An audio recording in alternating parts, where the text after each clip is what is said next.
Makikita at maririnig natin na maraming sumisigaw at maraming mga pagsabog ang mga nangyayari sa ilalim ng karagatan. May naguulat sa prinsipe na sinisira ng mga kalaban ang panlabas na pader at kasalukuyang sinasalakay ang kaharian. Ang mga masasamang tao ay sinisira ang kanilang kaharian at tinatapakan ang kanilang mga mamamayan.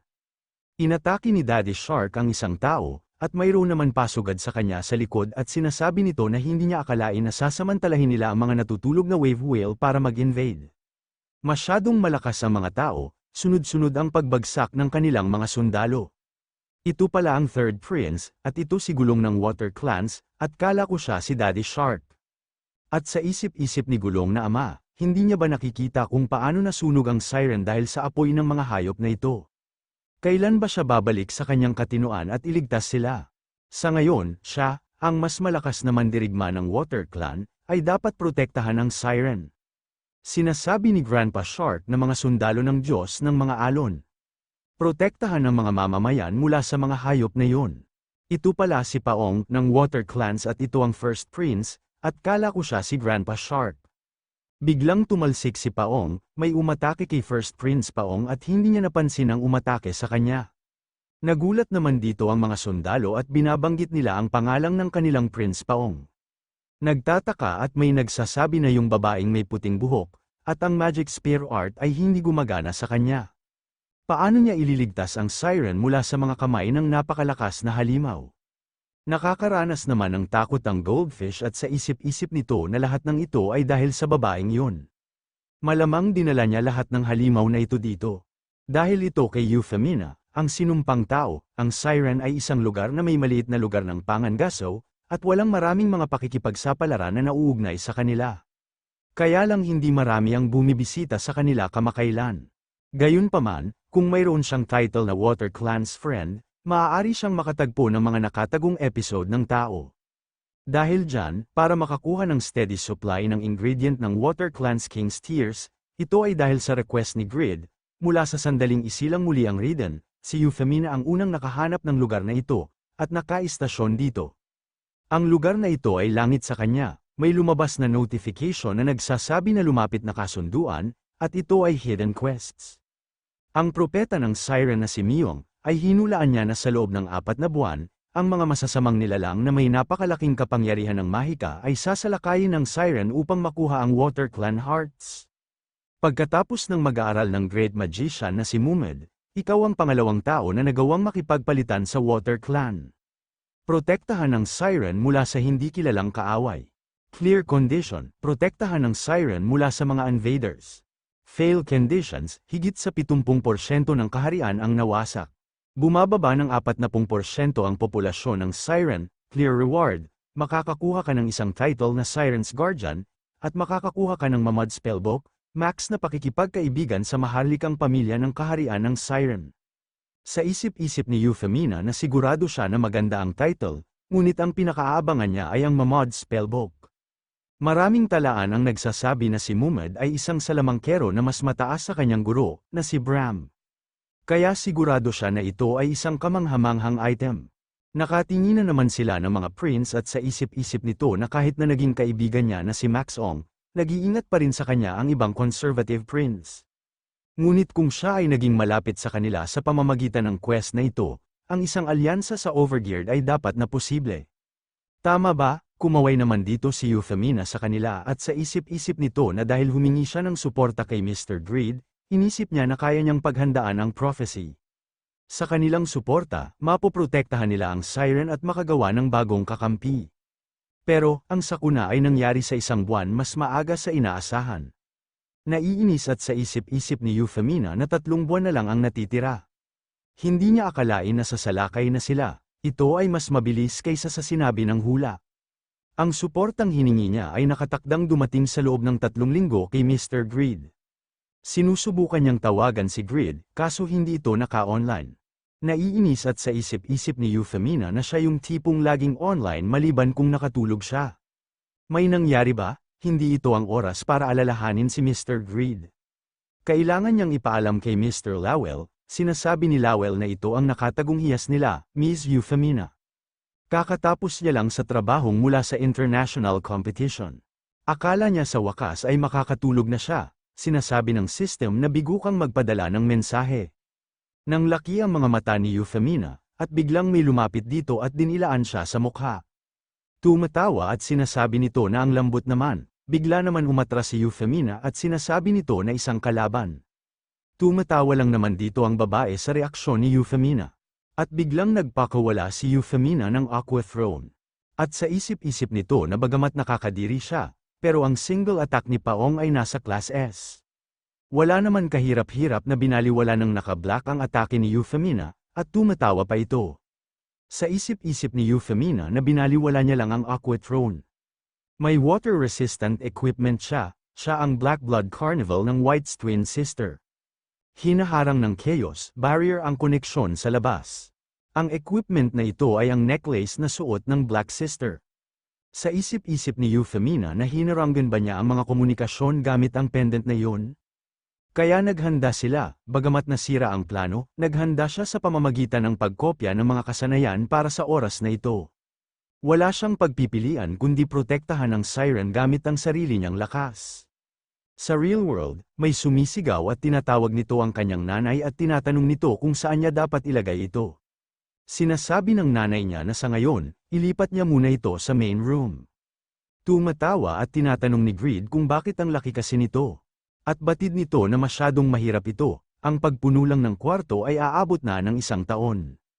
Tinuturo nito na nasa kusina ang microwave, nagpapasalamat naman dito si Greed kay Toon, dahil sa pagturo ng microwave. Sinasabi nito na curious siya, bakit hindi siya mag-hire ng moving service? Napapikit ang mata ni Greed at sinasabi nito na anong ibig niyang sabihin Toon. Ang pag-hire ng mga tao para doon ay mahal, dapat iwasan ang paggastos ng pera pagdating sa mga bagay na ganyan. Narinig niya naghahanap siya ng bahay, kaya pinayagan niya siyang manatili dito nang walang security deposit. Kapalit niyan, hiniling niya sa kanya na tulungan niya siya sa paglipat. Sinasabi ni Toon na pero kumikita siya ng maraming pera sa pamamagitan ng paglaro ng Satisfy. Maaari siyang gumastos sa paglipat ng mga ito sa loob ng 30 minuto, kaya bakit niya ito gagawin? Nakapag-isip si Grid, kahit wala naman, at nabitawan nito ang kanyang buhat-buhat, at sinasabi nito kay Toon na siya ay isang genius.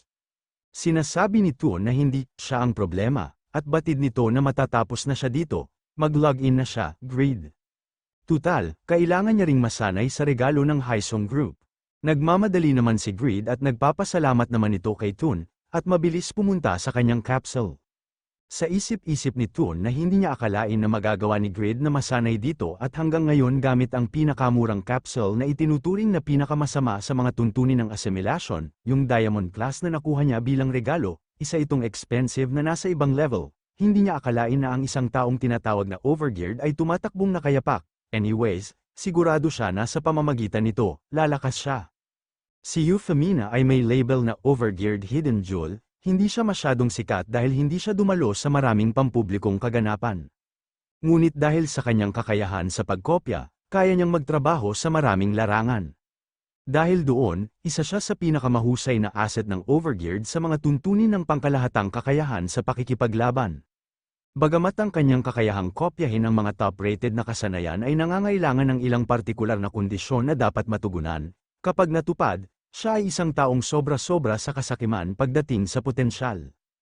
At siya ay naghahanda ng maraming buwan upang protektahan ang kaharian ng Siren. Nasa peak condition si Euphemina, sa isip-isip ni Euphemina na mayroon siyang mga kasanayan ng maraming matataas na ranggo mula sa iba't ibang larangan. Siya ay nasa kanyang pinakamahusay ngayon, umatake na si Euphemina at ginamit nito ang Flame Hell. Talsik ang naka-black na buhok at nagsisigaw ito, sinasabi ng system na ang Flame Hell na may S-rank magic. Nagpapakawala ito ng isang fire pillar na may radius na 8 metro. Sinasabi ni Euphemina na napakabilis niya kaya imposible ang tamang pagpunteriya gamit ang kasanayan sa pag-target, ngunit hindi imposible na bumagal at huminto ang kanyang mga paa.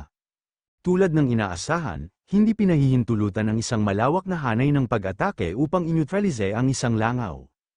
Kahit subukan niyang tumakas, walang kwenta ito, hindi niya siya pakakawalan. Gumamit si Euphemina ng gravitational field, parang isang langaw na bumagsak sa lupa. Kahit nasa lupa na ito, nagagawa niya pa din tumawa. Sinasabi ni Euphemina na nawala na ba siya sa realidad? Mawala na siya, napahawak si Euphemina sa kanyang mukha at hinihingal ito at sa isip-isip nito na nakalimang minuto din siya, at gumamit siya ng 8 kasanayan kay Black. Ngunit ito ay hindi isang masamang premyo upang matalo ang isang malakas na kalaban. At napapatanong ito kung saan na ngayon ang susunod. Parang multo na sumulpot si Black Sister sa likod ni Euphemina at sinasabi ni Black Sister na ang cute niya at napakalakas niya. Saan siya nagtago? Sa tingin niya medyo curious ang yuni niya. Napaatras si Euphemina at napapaisip ito kung paano niya ito nagawa. At nakakasigurado siya na namatay na siya, napapatanong si Euphemina na clone ba ito? At batid nito na hindi, tiyak na ito ang totoong katawan niya. Hindi man lang niya kambal, ang ID ay pareho, ngunit higit sa anupaman. Wala siyang sugat, hindi maganda ito, feeling niya may mali. Magagawa ba niyang protektahan ang kaharian ng siren ng mag-isa? Patuloy na umaatake ang mga blood carnival sa mga taong isda. Sumisigaw ang babaeng tilapia at sinasabi nito na iligtas niya siya. Sinasabi ni Essent na tumahimik siya, ibigay niya sa kanya ang makatas na puso niya. Ang bagay na yon ay nagkakahalaga ng 80 ginto, sinasabi ng isang lalaki na gaya ng inaasahan sa isang SSS rank quest. Ito ay mahusay, 30 members lang din ang dala nila. Sigurado siya na magseselos ang ibang mga member. Sinasabi ni Essent na oras ba para mag-alala sa iba? Halos 1,000 mersenaryo na ang dinala nila. Kung na-distract siya, wala siyang matatanggap, paatake na si Gulong at sinasabi nito na kayong mga masasamang tao. Sila ang Water Clan, ay namumuhay ng mapayapa ng walang pagnanasa sa mga gamit ng iba. Ang lakas ng loob ninyong mga hayop na pumasok sa mapayapang lupain ito at saktan ang kanilang mga mamamayan.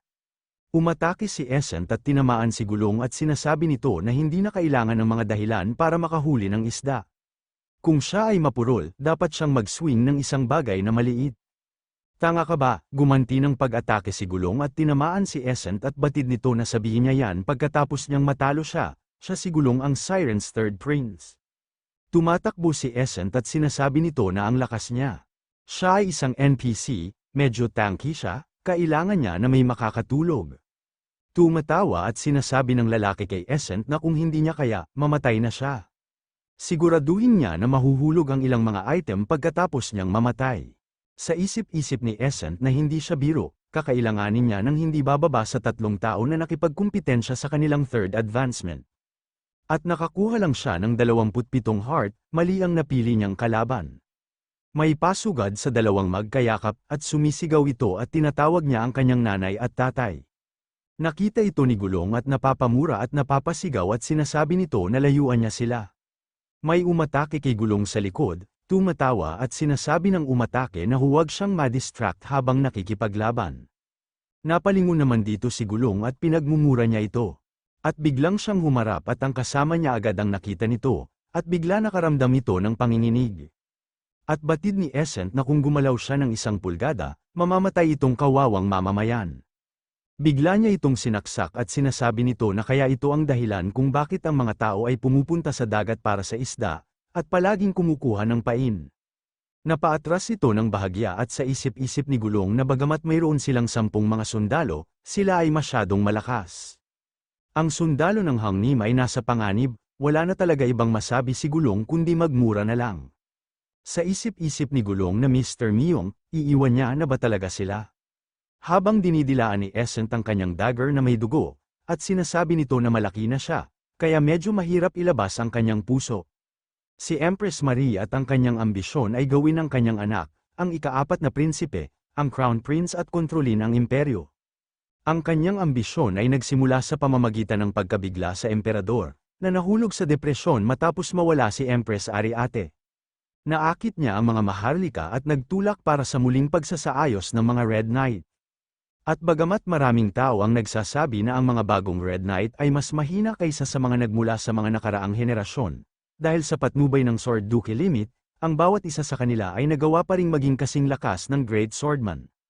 Matagumpay niyang naayos muli ang mga Red Knight, lumago ang posisyon ni Marie, at lumalim ang pagtitiwala sa kanya ng Emperor. Ngunit mabilis na nagbago ang sitwasyon pagkatapos gamitin ng Emperador ang 5 Pillars, na mga malapit niyang katulong. Si Emperor Wonder ang nagbigay ng utos at kinuha ang kontrol sa Empress Red Knights. Nakontrol na ng Emperor ang mga puwersa na kanyang binuo para sa sarili niya. Nadama ng Empress na ang Emperador ay lumalayo sa kanyang kontrol. Si Asmaphel ang nakakaalam tungkol sa kanyang tunay na pagkatao, ay kinidnap at nawala. Kaya, mas lumaki ang kanyang pagkabalisa. Kailangan ni Empress ng espada, isang tapat na aso na makikinig lamang sa kanya. Ang Water Clan, mayroon silang mas mahusay na lakas at mahika kaysa sa mga ordinaryong tao. Dahil dyan, nakabuo sila ng isang sibilisasyon na higit pa sa naabot ng mga normal na tao. Ang pinagmumula ng mahiwagang kapangyarihan ng mga magagandang anyo ng buhay na ito ay ang kanilang puso. Pasugad na si White at tinamaan ito ng water cannon, nang laki naman ng mata ng fish fillet at mabilis itong inatake ni White. Nahanap niya ang paraan para gamitin ang magic power na yan. Kailangan niya ng lakas, na magdala ng marami, hindi. Lahat ng kanilang mga puso ay kukunin niya, ang kanyang loyal na aso, na si White. Sinasabi ni White na sisihin niya ang iyong sarili sa pagkuha ng atensyon ng isa sa iilang nilalang na kayang tuparin ang kanyang pagnanasa sa kayamanan. Ayaw niya sa lahat ng maganda bukod sa kanya, White member ang sikreto ni Empress Marie Rose Knights. Sa mga guho na pader, makikita na nakabulagta si Black. Tumatawa at sinasabi nito na ang bango niya talagang. Sinasabi ni Euphemina na may nakilala siyang immortal dati, pero first time niyang makakita ng taong muling nabuhay. Ito ay isang mahirap na labanan, tumatayo ulit si Black, kaso nagpakawala ulit si Euphemina na punishment na atake. Sa isip-isip ni Euphemina na hindi niya akalain na ganito siya kahirap pakisamahan, kahit na sa mga ultimate skill niya. Delikado yun, sobrang tagal niya na din, kailangan niya na ring tumulong sa iba. Paatake na ulit si Black at sinasabi nito na saan siya pupunta, hayaan niyang maamoy niya pa siya. Nagulat naman dito si Euphemina at sinasabi nito na paulit-ulit. Ito ay hindi isang simpleng kasanayan sa muling pagkabuhay. Ito ay isang pamamaraan na nasa mas mataas na plane kaysa doon. Tumatakbo si Euphemina at napapatanong ito kung ano ba talaga siya. Isa ba siyang ipis, sa isip-isip ni Euphemina na kahit walang muling pagkabuhay, sapat na ang kanyang lakas. At dahil kailangan niyang iwasan ang pagsira ng mga gusali, hindi siya makaiwas ng maayos. Ang pinakamasama ay hindi niya alam ang mga limitasyon sa kanyang muling pagkabuhay. Ang dami ng ginamit na kasanayan at paggamit ng mana at stamina ay lumalala. Siguradong matutulungan siya ni Mr. Greed, ngayon, higit sa karaniwan, gusto niya siyang makita. Tumatawa at pasugad na si Black at sinasabi nito na ang kanyang mukha ay red. Sa isip-isip ni Euphemina na hindi na ito isang biro, lampas 10 minuto na siyang nakikipaglaban sa ipis na ito. Hindi niya akalain na wala siyang magagawa habang nakikita ang 10 buhay na nawawala sa isang segundo. Hindi niya mapigilan isipin sa kanyang sarili ang pagbagsak ng siren.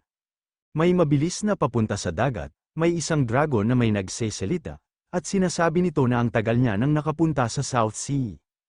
At sumisigaw ito at tinatawag niya si Pixord, at tinatanong nito na first time niya, di ba? May tumugon at sinasabi nito na oo, kung hindi dahil sa Drake ni Vrowie, aabot ng linggo ang biyaheng ito. Salamat sa iyo, ito ay isang madaling paglalakbay, sinasabi ni Vrowie na kung para kay Mr. Greed, wala lang ito. At tinatanong niya si Regis di ba sinasabi niya noon na ba dapat next week ang siren training? Sinasabi ni Regis na oo, yan ang naalala niya. Sinabi ni Lowell na dapat nating alamin ang kahinaan habang nakikipaglaban sa ilalim ng tubig. Sinabi niyang tatapusin niya ang lahat ng gawaing nakatambak sa loob ng ilang araw, kaya dapat na isang vanguard ang mauna upang suriin ang lupain. May nagsalita at napalingon naman ang lahat dito, at sinasabi nito na balita niya na siya ang gumaganap na parang Lord. Medyo matalino ang batang yun, sa hindi inaasahan, siya ay may magandang mata para sa mga tao. Sumisigaw at sinasabi ni Pixord na tumigil sa pagpopose at bumaba. Hindi mabalanse ng Drake ng maayos dahil sayo, sinasabi ni Pon na isa siyang troll na ka-level ni Vantner. Sinasabi ng taong nakatalikod na yan ay madaling makita, at nakikita niya kung bakit pinadala siya dito dahil hindi niya mapagkakatiwalaan ang mga idiot na ito. Sinasabi ni Pixord na newbie, mag-ingat siya sa sinasabi niya, ito pala si Cats at sinasabi nito na sila dapat ang nagpapasalamat dito, kayong mga low-level pioneer, nakikita naman na inis na si Pixord sa pinagsasabi ni Cats, sinasabi ni Regis kay Vrowie na bumalik siya, nahulog si Cats, napasigaw naman dito si Vrowie at sinasabi nito na ano.